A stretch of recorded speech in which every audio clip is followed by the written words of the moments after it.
officially 9:30. starts at 10, 8. at 8. Sorry. Ooh. I think that's it. She comes to work at 10. That's why she thinks work officially starts at 10. It doesn't. Work starts at 8. That Got the is cameras. I wasn't here. But should go ahead with this. Okay. You're like, receipts. All right. I think moving on.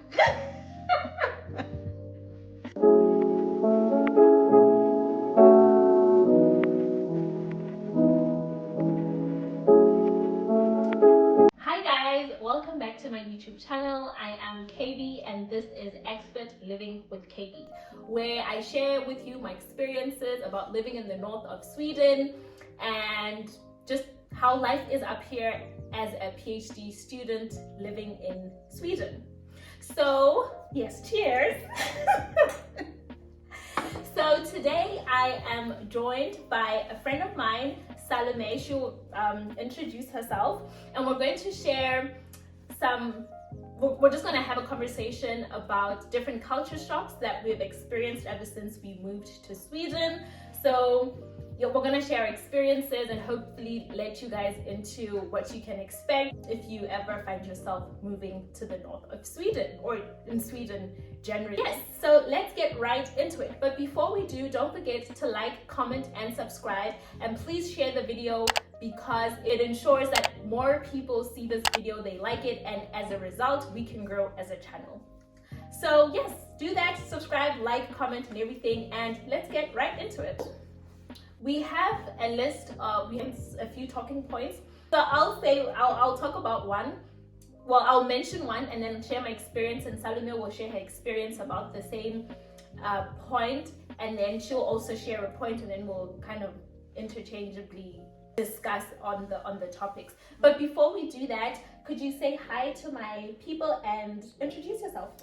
Hi everybody, my name is Salome, as KB has already said. I'm also a PhD student at LTU with KB, but in a different department. My PhD is in economics, focused on energy, and I have been in Sweden in all about 7 years, and in Luleå for about 3 years now. Yeah.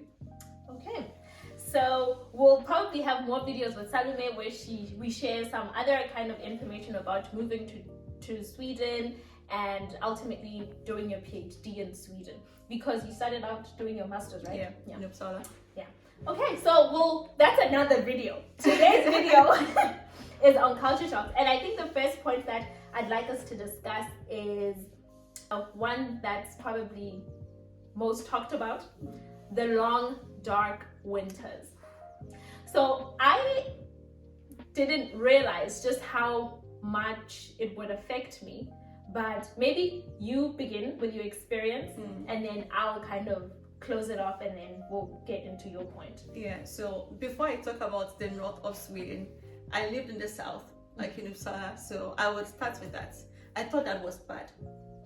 You thought living there was bad? Yes, because I thought like the whole of Sweden is just one country, but you realize that when you move to the north, it's a different geographical place altogether. So in the south, of course, winters are long, dark, and snowy. But then moving to the north of Sweden, it's even worse. I mean, we could go a whole day with like 2 hours of sunshine or 3 hours of sunshine, and it's just that. But you have to be conscious of your time. Because if you want to use the weather to read the time, like in a regular country or in a regular, I can't say regular. Yeah, it's like, are we not regular? No. But more like in terms of the kind of weather we experience in the south. Yeah. I mean, there's a clear distinction between day and night. Yes, yeah. And here in Sweden, if you want to use the weather, the sun in the north of Sweden, if you want to use the sun or the how dark it is to determine whether it's morning or late, should I close from work now, you are going to never go to work or never go home because you wouldn't be able to tell the time. And if you're not careful, it could take a toll on your health as well, because you think that it's dark, it's cold, it's snowy, so I don't have to go out. So physically you are stuck indoors all the time, and it could affect you mentally as well, because you don't think that, well, it is a very good weather to do anything. But if your life is here, you realize that life still goes on. Yeah. People still go to the shops, they still take their kids out for playing. Yeah, for playing. And I'm just like, how do you guys manage this? Yeah. And dressing up in the cold is annoying. Like, for example, when you go to throw your rubbish away, like, that was the thing that really got to me. Like, you have to put on your full jacket, your boots, because just to take out the trash. Yeah, that's something. That's why I wait until I go to work to throw out my trash. I do that when I return from work, then I'm already outside and Yeah, no, it's really exactly what you're saying in terms of planning your time and not relying on the sun or how bright it is outside to determine what time of day it is. It really is something that I'm still learning to adjust to, because just waking up for me would be so difficult, because my body clock normally would be that if it's bright outside, then it's time for me to wake up. So during the winter, I was even struggling to wake up. I'd sometimes roll out of bed at like 8 a.m. And this is the time when I should be in the office. And I'm just like, I felt like I physically couldn't get out of bed. No, but I wake up early during the winter. Really? Yeah, and when winter is slowly fading out, like right now in like the first spring or the last part of winter, the fall spring. Yeah, it's difficult for me to get out of bed because like, why is it bright outside? Really? Because I like it when it's darker. Really? Then I can work properly. I mean, it's more cozy in the office when it's dark, especially if you don't have your lights on, you have a few lamps. It creates a nice ambiance, a relaxing ambiance. But I think it becomes a bit, it needs a little bit of getting used to. It can be very depressing if you don't interact with other people, if you don't. It just takes, for me, it took a physical toll on me. I felt like my bones were aching. I felt like I was just, I just wanted to be in bed the whole time. Because I understand that, because, well, I don't know if it's because I think I'm nocturnal, so I like to be up in the night. Okay. Or I work more or better in the night, so it's nice that way. I don't know if it's also because I feel like there aren't people around, it's just me, then I can take my time, like according to my own time, you know. I don't have to put up a front that I'm working all the time. I can take breaks in between, because I feel like, okay, nobody's watching me, there is no one else here, it's just me and my time alone doing this thing. So even in Uppsala, when I was doing my master's, I lived very close to the university as well. I would leave the library sometimes it's around 11 p.m. Well, it's safe to walk outside. Maybe we shall talk about that. That's another talking point. But it was safe to walk outside, and then I would stay till very late. And I don't want to go home because I feel like when I get home, I can't really do much. I like the setting, and it's dark outside. There is no one here. I can walk about, take a break, and I was able to do more work and like study more or write my thesis, do a lot of research. In the evening when I was when there were very few people around. But I guess we'll talk about that in the PhD navigating PhD video, because I don't want us to get off topic. Give me your culture shock point, and then let's talk about it. Okay, so since we just talked about this, about security, I think it is best to continue with that. Okay. About security. So how has it been for you comparing, well, I know like you live in Germany. I don't know about like how safe it is to walk out at night, or if people are being attacked often, you know, whether you can leave your doors open or closed depending on which area you are. But in my experience, I think that Sweden is very safe. Compared to your home country? Yeah, compared to Ghana. Okay. So Sweden is very safe. Like I said, I would walk out late at night, and then you don't have to pretend to be disabled, that no one is going to attack you. Have you seen those videos? Like when you're returning from wherever you went and it's very late, you walk in a certain way that you don't look attractive, so that no one will attack you. Like that's what some girls have been doing. Oh no. Yeah, I mean it's said that you have to go to those lengths just to feel like you're safe to walk in the street. Yeah, but I think and seeing kids walk around, like cross the streets, you Yeah. know. And it's safe also because drivers are very, very cautious. Absolutely. Drivers are so cautious, like they take their time and not like they obey, for example, the pedestrian crossing. Yes. So you are safe. Of course, you have to be vigilant and all, but no one is going to run into you. Like for that, you can be assured. I mean, things can happen, of course. Yeah. But yeah, walking, like if you have kids, taking them to school or going to play on the ground, like people are very conscious. Well, we are all humans and people are crazy sometimes, but you realize that it's a society where people are more conscious about their surroundings, you know, and sometimes they'll tell you that I don't really care about you, but not in a bad way, to make you know that I'm not going to do anything to affect you. Exactly. Yeah, exactly. So that's how it has been for me. But what has No, been? it definitely is the same for me. I find, I feel very safe here, so much that sometimes I feel like I've let my guard down very much, because when I go back home to South Africa and Lesotho, you need to be vigilant. You need to assess your surroundings, know what's happening. Yeah. And so every time I go back home, I constantly have to remind myself to, for instance, don't walk around holding my phone just randomly like that in the street, because somebody can literally just snatch it. Yeah.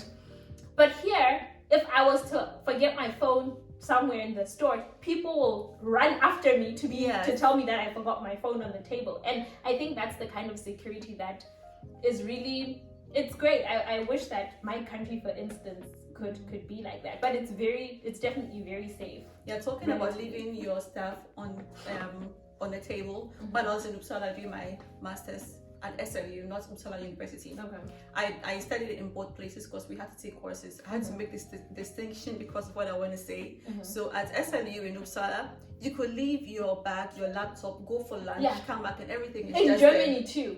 Yeah. People would leave their laptops. When I first went, I was like, are you guys not going to take your stuff with you? Yeah, like they just leave everything there, go for lunch, come back, and it became so normal for me that, like you said, you let your guard down. I also let my guard down, and when I went to university, not to throw shade, but then it's a small place.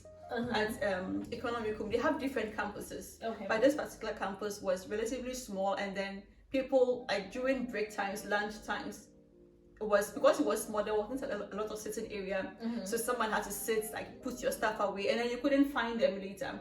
And of course, maybe some people were stealing because they, at some point, they had like notice, do not leave your bags unattended and stuff. But there's something that blew my mind, because I couldn't do that in Ghana. Because even sitting down, someone is trying to steal from you, how much more like leaving your stuff. Yeah, even when you're attending to your stuff, somebody's still trying to steal them. But at the coffee shops as well.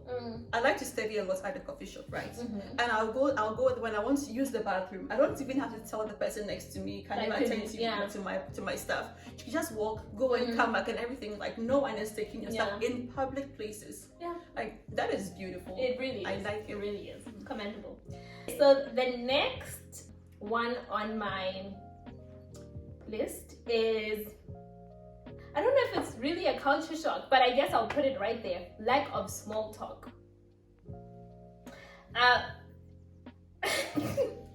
Where do I begin? Europeans don't like stuff. I mean, coming to Sweden, I had already established that from Germany, that German people in particular don't like small talk. They don't like to talk to people they don't know. Who are you? Why are you talking to me? You're being weird. Yeah. And I got the sense that it's kind of the same in Sweden as well. So I had already cautioned myself, but I still find it a little bit, not odd, but it can feel a bit lonely. Yeah. That because back at home, you could be walking in the store and someone will casually make a conversation, even if they don't know you. It can be a conversation about how late the bus is or just anything, you know? Yeah. And here people, even when you try and talk to somebody, even if you're just maybe asking for direction, people are a little bit like, apprehensive to be like, why are you talking to me? Yeah. Do we know each other? And I'm just like, I don't bite. Can everybody just relax? So that's a bit, I think that's a little bit unpleasant in terms of people here. I've met one or two people, but mostly older people. That's what I was just going to say. Like really, like grannies, granddads. This old man on the bus even offered me chewing gum. I was like, oh really? Yeah, I was like, stranger danger? Like, You want to what? grab me? Are you going to abduct me? What's happening? Because it's so rare Yeah. that people talk to you just out of the blue here. But it's nice that you said it's the old people who are more chatty, and truly in the buses or the bus stop, in a queue to buy something, they would engage you in a conversation. Yeah. Talk about how late the bus is, or like why is someone like holding a queue? You know, I think they are more open and will talk to you generally. But I also think that sometimes people don't know if you speak Swedish. Yeah. So they don't know what to say to you. But the old people, for instance, they'll speak Swedish, Yeah. and then I'll tell them, sorry, I don't quite understand, true. and then they'll switch to English. Yeah. So I feel like everybody could do that, because most of the people here, if not everybody, speaks English. That is so true. And you know what is I don't know if I should go ahead with this. Okay. You're like, receipt. All right. I think moving on. Okay. Are we done with this topic? I think so. If Okay. I remember something, I will say it. Okay, your turn. Oh yeah, my turn.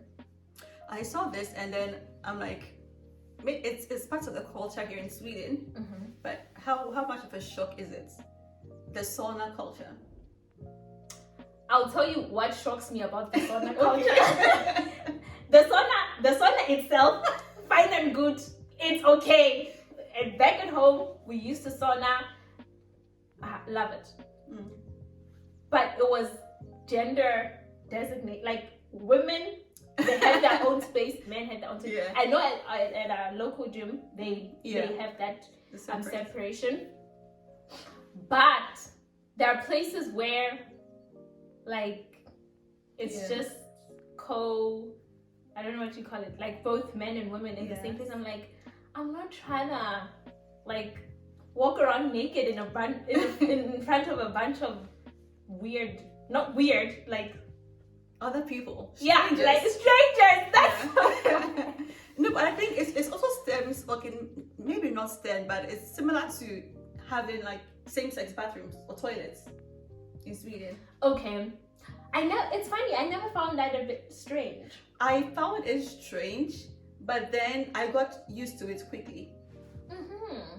Because it didn't affect me in any way. Because I'm like, I locked the door. Yeah. So that's why I was like, I never found it strange. But now that you say it, some people might be like, why is, Yeah, but also talking about this sauna thing, I've heard people have different traditions about how, like when they go into the sauna, whether it's a same sex or like open, people like pour beer into the wood for the smell. I didn't know about this one. Yeah, we talked about it in my department, like just for the smell, so they can pour beer to have that mask scent around. But well, for me, the sauna culture was shocking to me because I didn't know anything about saunas when I left Ghana.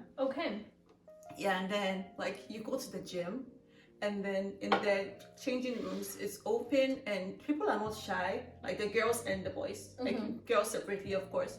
And you go into the bathroom. Of course, I was in a secondary school in a boarding house, and we go into the bathroom, everyone. There's girls, but like young and old, nobody cares.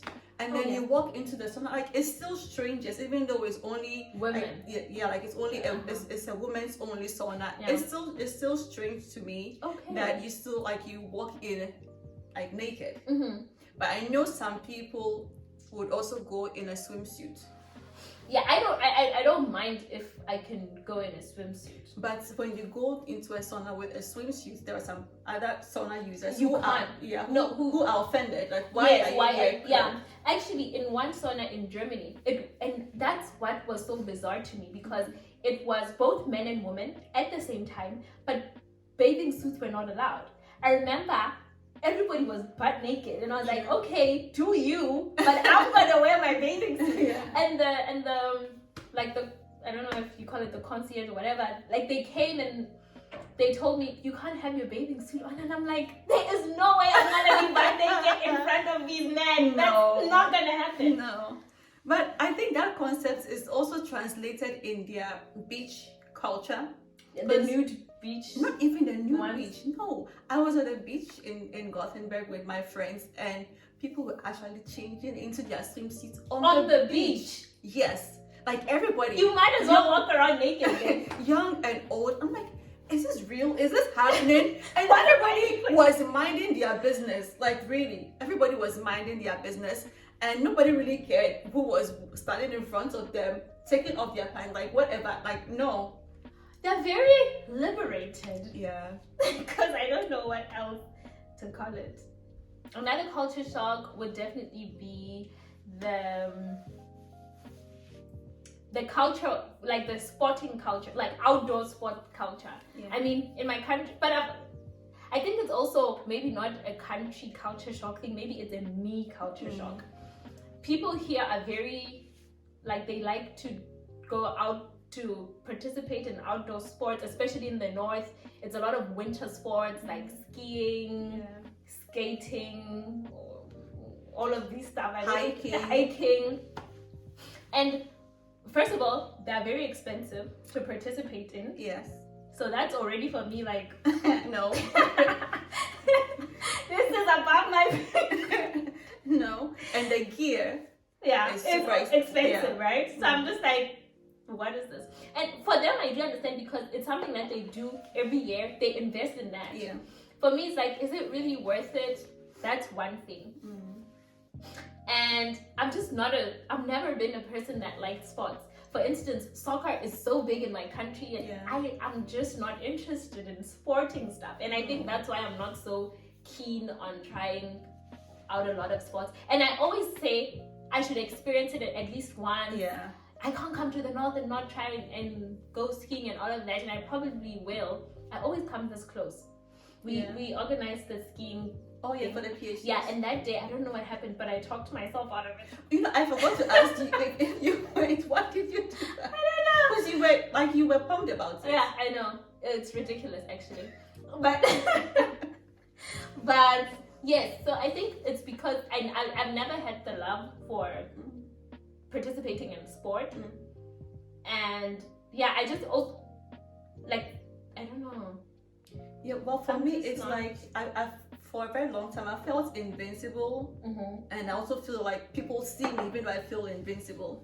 So I think that I feel like people would see everything I'm doing. When I make a mistake, they're going to make fun of me. Okay. And I think that because I made a mistake once in playing football, and then people laughed at me. I mean, I scored myself. Okay. I was told like that was my pull. And then you went. So I scored myself, and I was running. Now I'm making this worse by laughing at you. No, it's fine. And I was running around the place like goal, you know, and everybody was like pointing fingers, laughing. So that is what made me lose interest in any form of sports. I apologize. Until I came to Sweden, even in the south, when I first moved to Sweden, I didn't really understand the concept. It's cold. Stay indoors. Why do you want to go outside? And like you have to get proper shoes, different types of shoes for different winters, like different parts of the winter. Yeah, parts of the winter. And for those different types of shoes, I'm going to be walking for a long time because it has to be warm, but not too warm to make your feet too hot. And you need to get the ones with spikes. And if you want to have the ones with spikes, make sure that they can be removed or closed, because you can't go indoors with those spikes. Oh, so or are you going to change your shoes from moving from outside to inside? Like, you know, I used to change my shoes when I get to the university until I bought new shoes where I could just close the spikes. And that it also feels awkward talking about the spikes. I know I'm going off topic, but when I get okay, she has a problem with the spikes. I love them because then I can walk boldly. I can cross the frozen lake. I love the spike, but just when I get indoors and there are people at the entrance, I feel like shy because it goes or like to but everybody does it, so I don't think it should be an issue. Yeah, that is true. Sometimes we're so held back by our own insecurities about, and people just don't care. And that's what they keep telling me. Like, I don't care. Exactly. Do you, boo? And that's what I like about. That's the other thing that I like about Sweden. Everybody's just like, do you? Yeah. Like, but one thing about the North, talking about like going back to sports, we have fritidsbanken, about it's a leisure bank where you can borrow sports activities, especially for winter sports, and it's opened all winter. Everything to borrow is free, or to rent is free. You have, I think, honey, your husband is calling. You have 2 weeks to return the items, so you can go and borrow, and then you can practice the sports. If you think you want to engage in that, then you can invest in it. Yeah, I think it's just the shoes, like skating shoes, the things for the poles. The poles and those flat blades, the long things that they use for skiing. But if you want, but for the gear, like clothes, you still have to invest in them. Yeah, you have. I mean, I guess if you're going to be here for a couple of years, if you're doing your PhD, for instance, you're here for 4 to 5 years, and you're like somebody who really wants to explore skiing, I guess it would be a good investment. Do you want us to take a recess so you can answer your phone? Yeah. So another culture shock for me was the work-life balance. And I'll tell you why that's a culture shock. That's a big one. Yeah. That is a culture shock, but a good one. Yeah. It's a positive culture shock. Yeah. In my country, the more you work, the more you slave away, the more determined you look, the more driven you are. Everybody's just so tired. I have work-life balance here and I'm still tired. That is so true. I don't know if to blame it on the weather or what, but I'm just like, I'm so glad I came to this country because I cannot imagine for the life of me slaving away every waking day and not even getting paid enough for it. Yeah, and I mean, it happens in different places. You have paid vacation, but as a PhD student, your paid vacation. That is a culture shock, actually. The fact that when we're PhD students, you get employee benefits. Yeah. That's a culture, because in my country, you pay for the PhD and you buy your own books. You buy your own They don't even give you, unless you get like funding elsewhere, you're literally like the bottom of the barrel. And I'm going for summer school and it's being paid for. I'm staying in a hotel, it's being paid for, and when I come back, you're gonna get paid for being away. It's like, is this heaven or what? Like, this is really good. And one of the things that keep me going and working is, I mean, receiving all these benefits. What did I say? Benefits. Receiving all these benefits because it's taxpayers' money. I'm paying my taxes as well. We're also paying taxes, guys. Yeah, it's going somewhere, but it's still taxpayers' money that is used to pay us, and we are enjoying all of these benefits. But it makes me want to stay, like, actually be determined to work, and I think that is what makes us, or in my case, that's what makes me exhausted. Because I'm like, am I working? Am I doing enough work for the money I'm earning? Right. You know. But carry on. But I think that it's like we have to understand the balance, because I'm not coming from a country where this kind of balance is how should I say it? We don't really have a proper work-life balance. Unlike here in Sweden, where people know, or they have grown up here, so they know that, well, I need to stop working at this time, forget about work and engage in something else.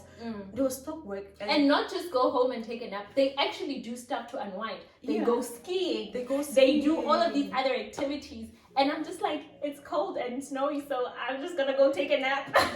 my colleague, another PhD student, he went to play squash with the head of our division, and they go every week, like once a week. Like, hey, are you going to play squash today? Yes, I brought my rackets. And they are going like, I cannot go and play squash with my boss in Ghana. Like, why? Yes, I was about to say that's also another. That's a separate work-life balance, yes, and that's also another separate one. Like just the First power basis. dynamic. Yeah. The power that Sweden is such a flat society. There is no hierarchy. And I love that about Sweden. I love that about you. Exactly. This is what you say. Perfect example. Yeah. There was this girl who completed her PhD 2 years ago in my department. She lived around where the vice chancellor lives. The vice chancellor gave her a lift to school every day. You see? And we're having like regular conversations. Exactly. It's not even about school. You're not pressured to sound smart. And the vice chancellor was driving herself to school, like to work.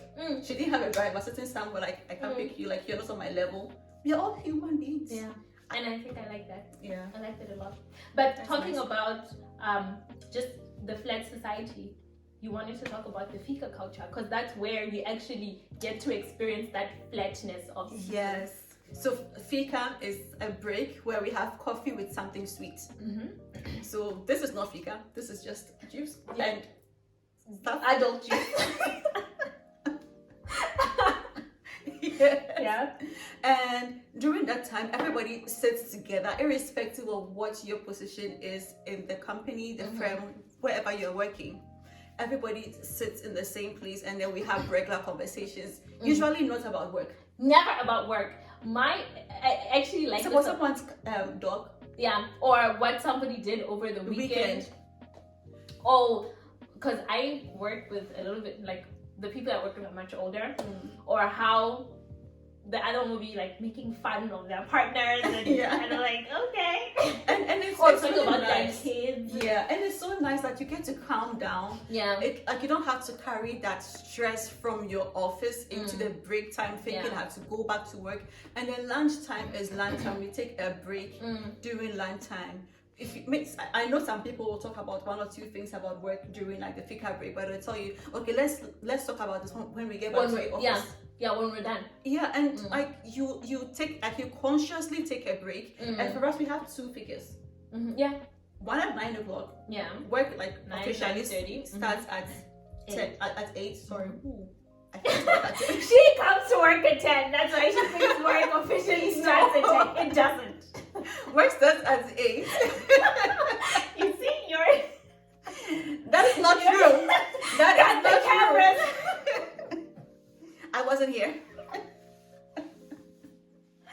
No. So work starts at 8, right? And then we have Fika at 9. So between 9 It's funny because I'm leaving. I'm gone. I come to work early. You do? I come to work at 9, and when I pass your office, it's always there's nobody. Because I'm a Fika. You go Fika at 9:30, or you don't even go at all. Okay, now I'm hot. Okay. Okay, I'm sorry. Carry on. Yeah, so Fika is between 9 and 10. For some people, they go from 9:30, and it's for the morning Fika, it's around like 30 minutes. And if you go on Mondays, it's a lot of what you do over the weekend, and everybody's excited to talk about what they want to say. I don't like Monday Fika. I skip Monday Fika because I'm always doing what I do every week. Yeah, and there's nothing exciting, but you hear other people's stuff. I I went to the moon. People went fishing, ice fishing. Yeah, and I'm just like, well, I was cleaning or eating. Watching Netflix, like always. There is nothing fun to say during, but Fika is nice. And then in the afternoon we have Fika again for us at 2 o'clock. We normally do it at 2:30. Okay, and I think we have those separate times because of the space. The space. And during the COVID, we couldn't all be in one place, so they actually gave us timetables. Everybody had 15 minutes. They sent a schedule. Okay. Yeah, everybody had like 15 minutes or so to be in the Fika room. Okay. Yeah, so Fika is really nice, and it happens all over Sweden. It's, I think, the best thing, one of the best things about Sweden, taking a break away from work with coffee and something sweet. Yes, although I'm not a something sweet person. I've started to take coffee in moderation every now and then, but the next day I wake up feeling like the bus hit me over, run me over, so I'm not really. I get irritated. And it's nice how they give us Fika on Fridays. Yes, like nice pastries on Fridays with the coffee. So that's also nice, but apparently it's not a university-wide thing. So I think it's just our department. Yeah. So that's also something nice. But also, as much as I love fikas and they're not mandatory, there's also a downside to them, because sometimes it takes time for me to get into the rhythm of working. And then once I'm in the rhythm, people like my colleagues will come and knock on my door like, let's go to Fika. And sometimes I feel bad to turn them down. Yeah. To be like, well, I just kind of gotten in the flow, because when I come back, I can't pick up where I left off, because I'm just not as focused anymore. So that for me is a little bit of a downside, because as much as it's not mandatory and they probably won't fault you for not going, it's almost like it's rude if people constantly are inviting you, let's go have a coffee, and you're always turning them down.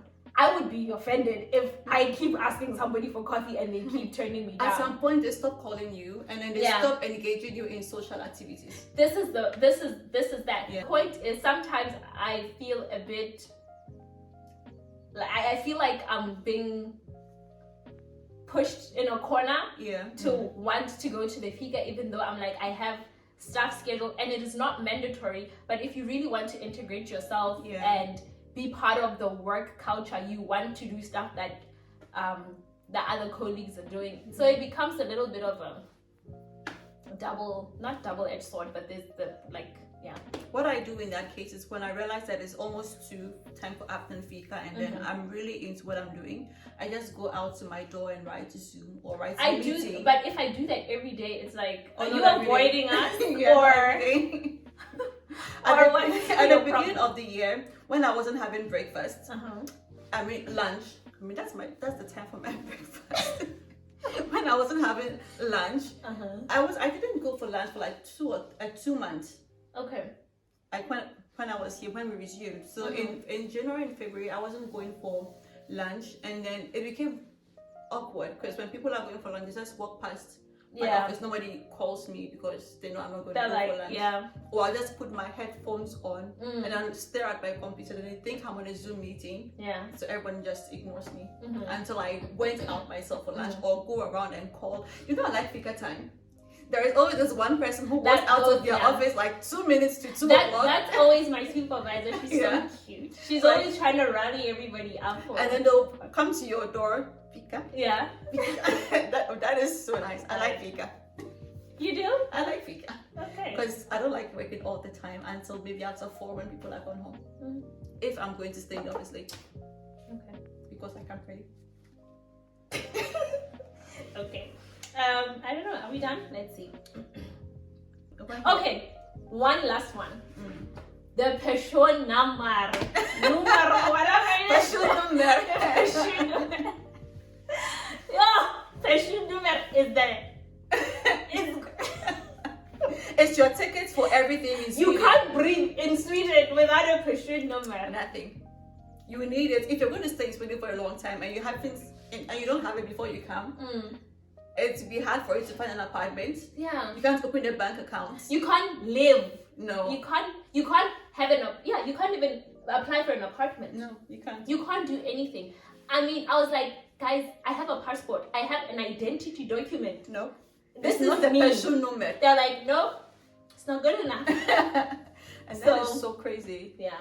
It leaves a lot of people stranded. It does. But the good thing is that when you apply, it doesn't take too long for you to. Well, for some people, generally it doesn't take too long, and then they can give you a coordination number to start with. Yes, something to get you going. So Sweden is not a country where you just be like, okay, I'm going to travel, I'm going to Sweden and stay there, not leave anymore. You know, like you need to be in the system to be in the system. You don't just come in and like vanish into the system. It will take a long time for you to be integrated. And in my country, you can easily do that. You can literally vanish into the system and be able to survive. Here, you can't do anything. No, because I mean, how are you going to? Because like we said, you can't have a bank account. You can't have anything. Literally anything. So So I guess that's. Yeah.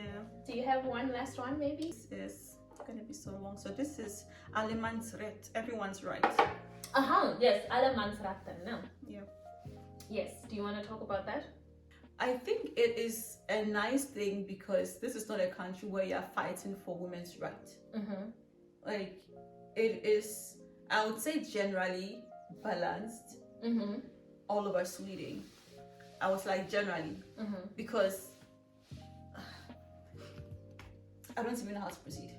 Yeah, but tell me, the Alemansratten is the right for everybody to access different spaces? Yes. Oh, okay. I just wanted to make sure that I know what it meant. Yeah, I mean, I think it's good, especially for people who are like into hiking and all of these other stuff. I'm not really like, maybe I'll get into it. I really want to try this summer to go like hiking. Where's that place where there's a waterfall around here? To do stuff like that. I'm really going to try. Yeah, I don't know if I can invite you for my department's summer hiking. The one you went to last year? Yeah. I know. Oh, but that was so much fun. Was it? Yes, I mean, it was tiring, but it was fun.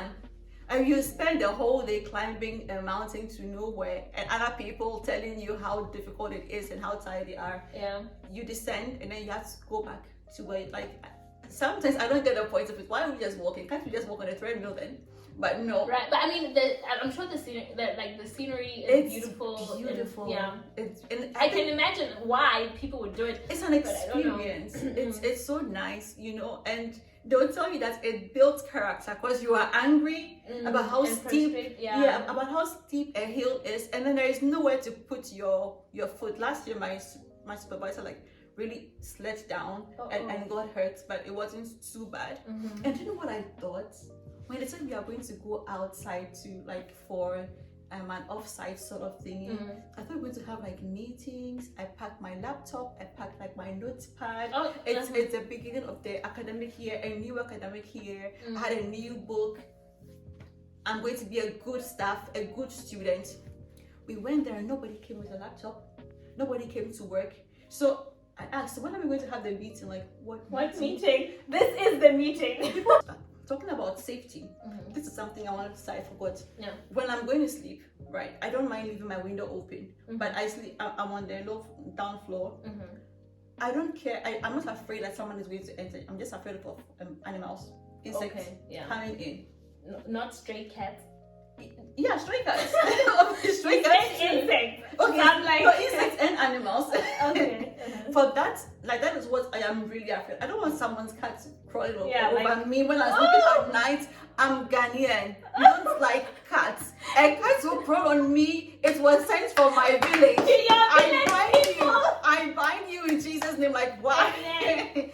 No, so I don't. And people leave their cats. Well, cats are very independent anyway. Yeah. So going to hike in a place, I don't mind because I'm not afraid that anyone is going to attack me. It's just the animals. Yeah. Because Sweden has a lot of animals, especially in the forest. Okay, that's interesting. And I hope you guys really, really enjoyed this video. We had fun.